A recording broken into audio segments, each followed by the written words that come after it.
มาจ้ะพี่น้องมื้อนี้ข่อยสิพามาเฮ็ดยำตงสู่กินนี่วัตถุดิบเฮาก็มีมะเขือมักถั่วกระเทียมมักเผ็ดมักนาว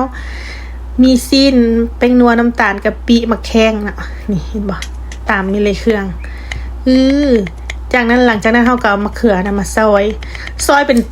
ผู้ใดมักตอนน้อยก็ซอยน้อยก็ได้เด้อแต่ค่อยมักมันเช่นนี้แล้วก็มักถั่วเอาตอนประมาณนี่แหละยำพอดีแซ่บหลังจากนั้นเฮาก็มาข้างหม้อนี่แหละนี่เฮาก็คั่วซีนนี่ธรรมดาก็จะเอาขาลายเด้อแต่ว่ามื้อนี้ข่อยนี่ไปซอกซื้อขาลายบ่มีข่อยก็เลยเอาเสื้อห้องไห้มาเฮ็ดแต่ว่าก็แซ่บคือกันมันก็สิมันก่อนซีนขาลายหั่นแหละได้ประมาณนี้ทุกคนหลังจากนั้นก็เอามักเผ็ดกับกระเทียมแล้วก็ใส่แป้งนัวแล้วก็น้ำตาลแล้วก็กะปิแล้วก็ตำไปเว้าเรื่องอาหารบ่มีสูตรตายตัวเลยทุกคนผู้ใดมักแนวใดก็เฮ็ดไปใส่แบบนั้นโลซิมเอาจนเฮาพอใจพุ่นแหละตำได้ประมาณนี้เฮาก็มาใส่น้ำแล้วก็มะนาวเนาะผู้ใดมักส้มก็ใส่เอาหลายหน่อยนึงเด้อซิมเบิ่งว่ารสชาติเฮาได้ก็ตามนี้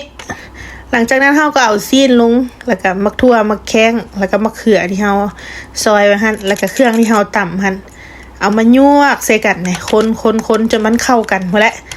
คนแล้วก็ซีมเบิ่งเด้อซีมเบิ่งว่ามันได้รสชาติตามเฮาต้องการบ่หลังจากนั้นเฮาก็มาใส่ผักบัวละพาอันนี้นี่คือว่าสิ่งที่ขาดบ่ได้เลยบัวละพานี่มันเป็นหัวใจหลักของยำตงเลยประมาณนี้เลยทุกคนนี่มาได้กินนำกัน